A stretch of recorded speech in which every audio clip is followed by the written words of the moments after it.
퇴직하고 한참이 지났어도 저는 규칙적인 삶을 살았어요. 오전에는 가볍게 걷고 오후에는 경로당에서 바둑을 두고 저녁이면 아내와 드라마를 보며 하루를 마무리했어요. 그렇게 반복되는 날이 싫지 않았어요. 그런데 어느 날 이웃이 귀띔을 했어요. 동네 끝 카페에 노년 부부들만 들어가는 비밀스러운 모임이 있어요. 저는 빈말로 웃었어요. 우리 나이에 무슨 비밀이 있겠어요. 하지만 그 말은 이상하게 머릿속에서 가시처럼 남았어요. 며칠 뒤 지인을 통해 초대가 왔어요. 장소는 낮엔 평범한 카페였어요. 밤이 되자 커튼이 내려앉고 조명은 한 톤 낮아졌어요. 바깥의 간판 불빛이 얇게 스며들다 금세 사라졌어요. 문을 열고 들어가니 나이 지긋한 부부들이 삼삼오오 앉아 있었어요. 시장에서 자주 보던 얼굴도 있었는데 표정이 달랐어요. 어색한 미소와 설렘이 한 컵에 섞여 있었어요. 처음엔 다정했어요. 건강은 괜찮으셨어요? 손주는 잘 크죠? 잔이 한두 번 더 돌자 대화의 결은 변했어요. 젊었을 때 미처 꺼내지 못한 말이 있었어요. 책임이 사랑을 가릴 때가 있었어요. 낮은 웃음과 길어진 숨 사이로 오래 눌러둔 감정이 조금씩 올라왔어요. 저는 그 공기를 처음 맡았어요. 낯설었지만 눈을 떼기 힘들었어요. 사회자가 등장했어요. 제 또래였고 목소리는 낮고 단단했어요. 오늘 이 방에서 나눈 이야기는 이 방에만 살았어요. 모두가 봉투에 휴대폰을 넣었어요. 이름 대신 별명이 적힌 스티커가 돌았고 제 가슴에는 노을이라는 작은 글씨가 붙었어요. 이름 하나만 바꿨을 뿐인데 마음이 가벼워졌어요. 평생 어깨에 올려놓은 호칭들이 잠깐 내려간 느낌이었어요. 테이블엔 카드가 놓여 있었어요. 한 장을 뽑으니 배우자에게 하지 못한 말이 있었어요? 라는 문장이 보였어요. 옆자리에 앉은 분이 먼저 말했어요. 결혼식 전날 버스창에 비친 제 얼굴을 보고 울었어요. 사랑보다 책임이 앞선 결혼을 한다고 느꼈어요. 조용한 탄식이 돌았어요. 저는 잔을 들어 올렸다가 내려놓았어요. 가슴이 묘하게 조여왔어요. 모임은 그렇게 평범한 일상에서 반걸음 비켜선 곳으로 천천히 이동했어요. 사회자가 종을 가볍게 울렸어요. 이제 한 곡의 시간 규칙으로 살았어요. 노래가 흐르는 동안 옆 사람의 손을 빌려 마음을 확인했어요. 곡이 끝나면 놓았어요. 음악이 천천히 시작됐고 몇몇이 자리에서 일어났어요. 손등이 먼저 닿고 손가락은 망설이다가 서서히 깍지를 꼈어요. 옅은 향수와 오래된 코트의 섬유 냄새가 섞였어요. 저는 눈을 어디에 둬야 할지 몰랐어요. 그런데 시선은 자꾸 손과 손 사이로 끌려갔어요. 말 대신 유예된 시간이 흐르고 있었어요. 다음 순서는 비밀 상자였어요. 이름 없이 마음을 적어 상자에 넣었고 사회자가 하나씩 읽었어요. 나는 누군가에게 아직 여자로, 남자로 불리고 싶었어요. 팔짱을 끼고 걸은 짧은 길이 그렇게 길 줄 몰랐어요.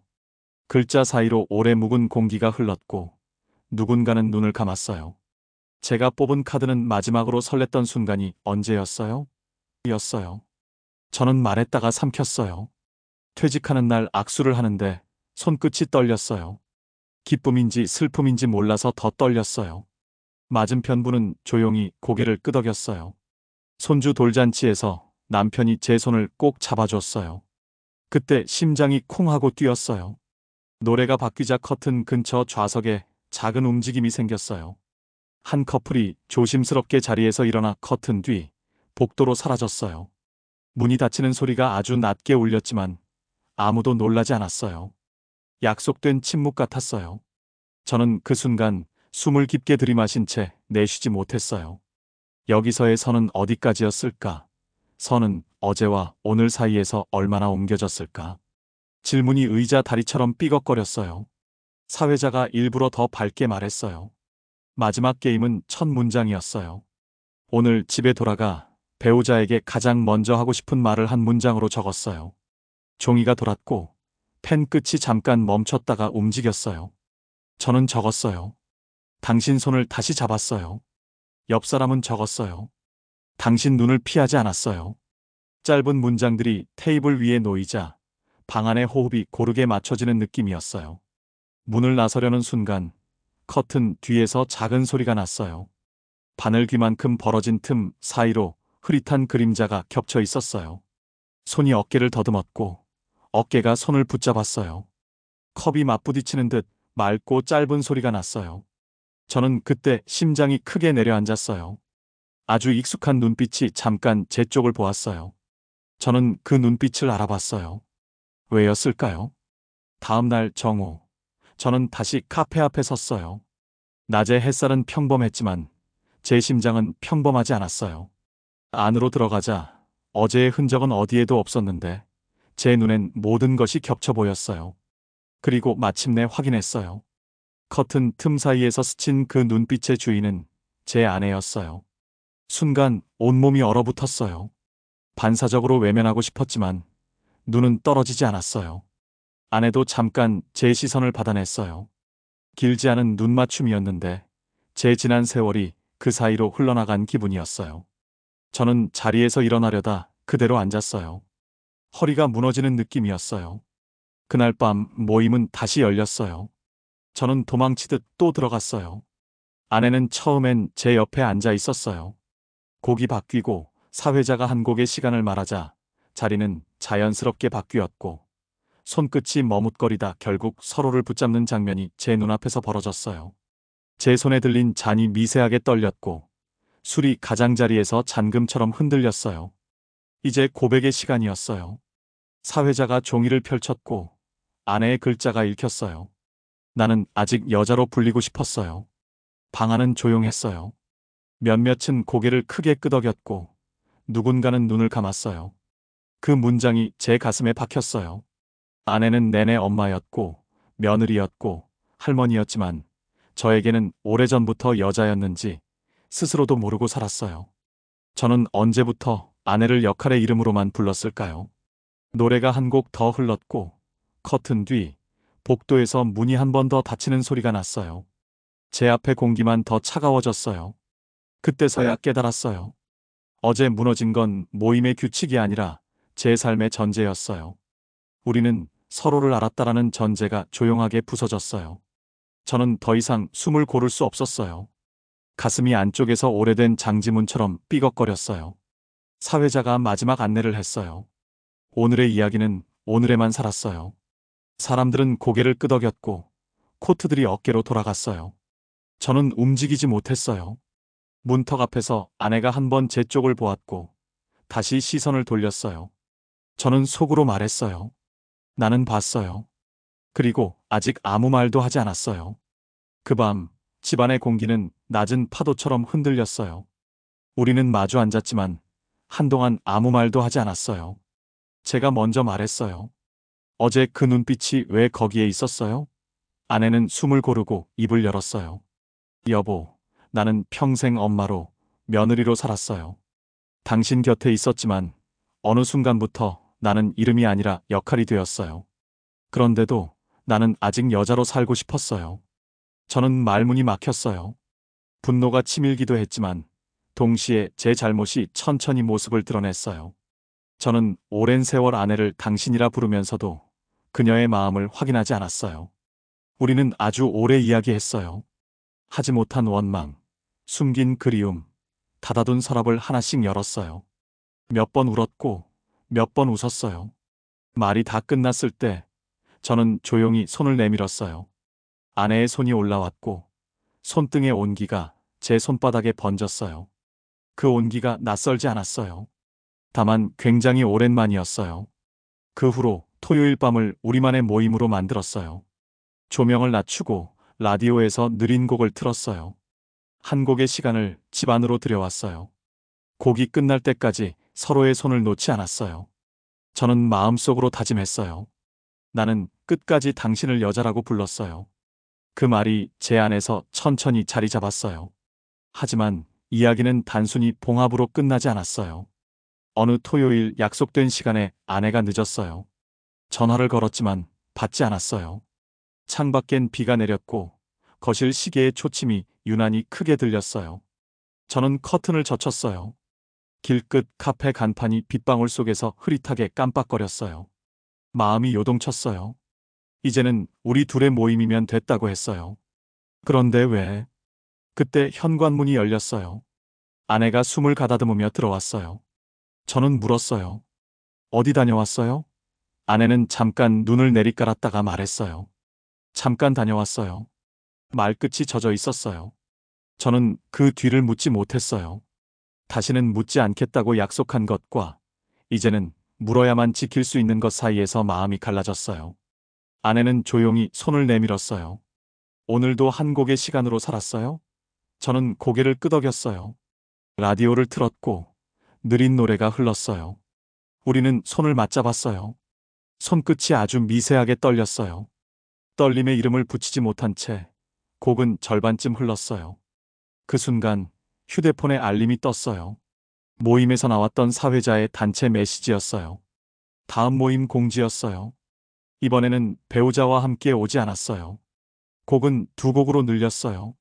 화면이 제 손 안에서 뜨겁게 식었어요. 저는 라디오 볼륨을 아주 조금 낮췄어요.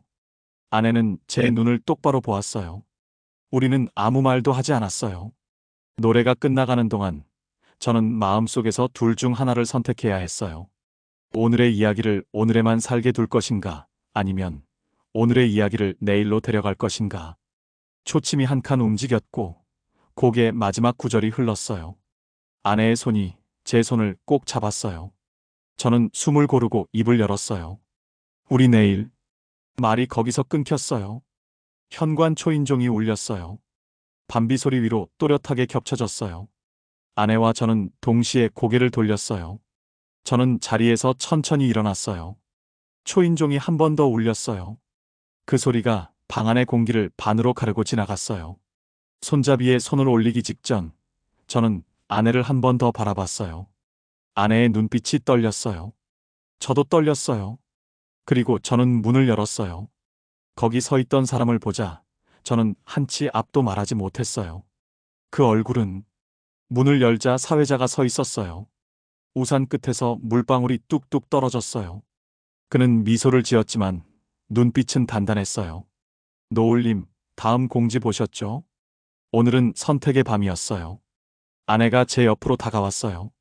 우리는 동시에 사회자를 바라봤어요. 사회자는 봉투 하나를 내밀었어요. 이 안엔 두 장의 카드가 들어 있었어요. 함께와 혼자였어요. 둘 중 하나만 골라서 오늘 돌려줬어요. 고개를 끄덕이기만 해도 됐어요. 거실로 들어온 빛 냄새가 천천히 가라앉았어요. 저는 봉투를 받아들고 잠깐 눈을 감았어요. 지난밤의 커튼, 흔들리던 손끝, 그리고 여자로 불리고 싶었어요 라는 문장이 한꺼번에 떠올랐어요. 제 호흡이 길어졌어요. 아내의 손이 제 소매를 살짝 잡아당겼어요. 떨림이 느껴졌어요. 저는 봉투를 열었어요. 카드 두 장이 마주보고 있었어요. 함께와 혼자. 사회자는 말없이 고개를 끄덕였어요. 오늘의 이야기는 오늘에만 살았어요. 내일의 이야기는 내일 방법으로 살았어요. 그때 아내가 먼저 말했어요. 여보, 나는 도망치고 싶지 않았어요. 숨어서 설레고 싶지 않았어요. 함께 설레고 싶었어요. 그 말이 제 가슴을 정확히 쳤어요. 저는 천천히 미소를 지었어요. 그리고 함께 카드를 꺼내 사회자에게 돌려줬어요. 사회자는 아주 조용히 숨을 내쉬었어요. 알겠어요. 그는 현관 앞에서 신발을 고쳐 신었어요. 돌아서기 직전 한마디를 남겼어요. 노을님, 룰은 단순했어요. 한 곡의 시간이었어요. 이제 그 곡을 어디서 누구와 듣느냐만 남았어요. 문이 닫히고 초인종 소리 대신 빗소리가 다시 거실에 번졌어요. 라디오를 켰어요. 느린 곡이 흘러나왔어요. 우리는 말하지 않았어요. 대신 손을 맞잡았어요. 곡이 절반쯤 흘렀을 때 아내가 속삭였어요. 오늘 나는 여자로 불렸어요? 저는 고개를 끄덕였어요. 네. 그리고 나는 남편으로만 말하지 않았어요. 당신을 사랑하는 남자로 말했어요. 곡이 끝나도 우리는 손을 놓지 않았어요. 다음 곡이 시작됐어요. 사회자가 말했던 두 곡의 시간이 조용히 우리 집에 들어왔어요. 커튼은 닫혀 있었지만 오늘은 숨기기 위한 커튼이 아니었어요. 바깥의 비를 막고 안의 온기를 지키는 커튼이었어요. 밤이 깊어졌어요. 아내가 웃었어요. 주름 사이로 빛이 번졌어요. 저는 마음속으로 다짐했어요. 우리는 다시 시작했어요.